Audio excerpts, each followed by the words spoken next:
C'est une des plus antiques églises de Terre Sainte et même du monde, un véritable trésor pour l'humanité. Alors que les lieux saints ont fait face à de nombreuses destructions, la basilique de la Nativité fut la seule épargnée. 614, les Perses envahirent la Terre Sainte et détruisirent toutes les églises, à l'exception de celle-ci. Lorsqu'ils virent la fresque représentant les rois mages vêtus à la mode persane, ils s'arrêtèrent. Puis, en 1009, le calife Hakim détruisit à son tour toutes les églises. Mais à son arrivée ici, il tomba sur un serpent. Il prit peur et s'enfuit. La première basilique de la Nativité fut édifiée au IVe siècle sur ordre de Sainte Hélène, mère de l'empereur Constantin. Détruite par un fort tremblement de terre, elle fut reconstruite par Justinien 2 siècles plus tard.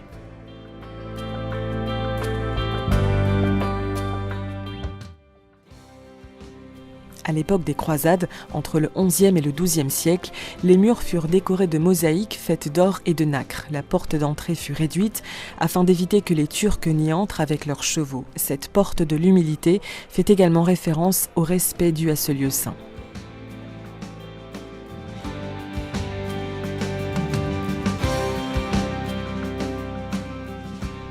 Au IIe siècle, soit bien avant sa construction, le lieu faisait déjà l'objet de la vénération des chrétiens. C'est pour cela que l'empereur Hadrien le transforma en un bois sacré dédié à Adonis, profanant ainsi la sainteté du lieu.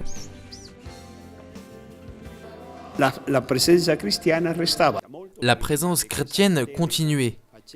Bien avant que Sainte Hélène ne construisît l'église, les chrétiens vénéraient déjà ce lieu. La construction du temple de Sainte Hélène ne fit que témoigner d'un phénomène déjà existant. La basilique de la Nativité se trouve actuellement soumise à de nouvelles restaurations avec des travaux de réfection du toit, des mosaïques, des colonnes de la nef centrale, de la façade et des parties endommagées. La structure que nous voyons aujourd'hui impressionne par la qualité du matériel utilisé, le même qui soutient la basilique depuis presque 1500 ans. Le bois des architraves du toit est taillé dans du cèdre du Liban et date de l'époque justinienne.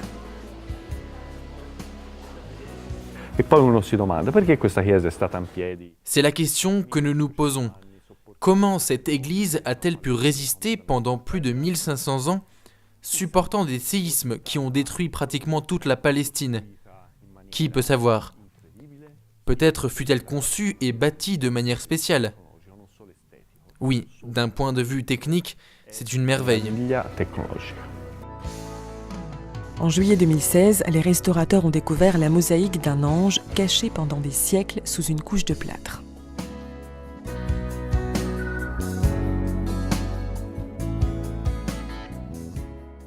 Dans le complexe de la basilique, sous la nef, se trouvent les grottes qui entourent le lieu de la naissance du Christ.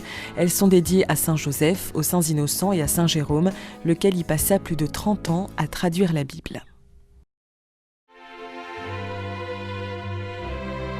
Cet escalier donne accès au cœur de la basilique de la Nativité. C'est là, à quelques pas, que se trouve le lieu de la naissance de Jésus et la mangeoire où il fut déposé.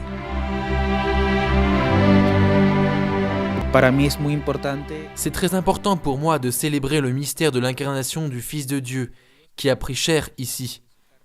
Il est né ici et a donné sa vie pour nous.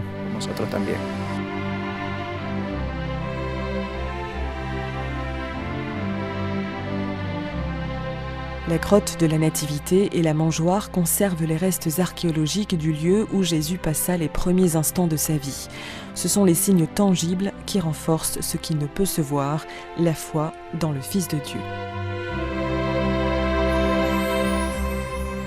Quand nous étions enfants, à la maison, on nous racontait souvent les histoires sur la naissance de Jésus. Et nous imaginions comment tout cela pouvait avoir eu lieu. Être ici et toucher, voir que c'est quelque chose de réel, concret, est une très grande joie.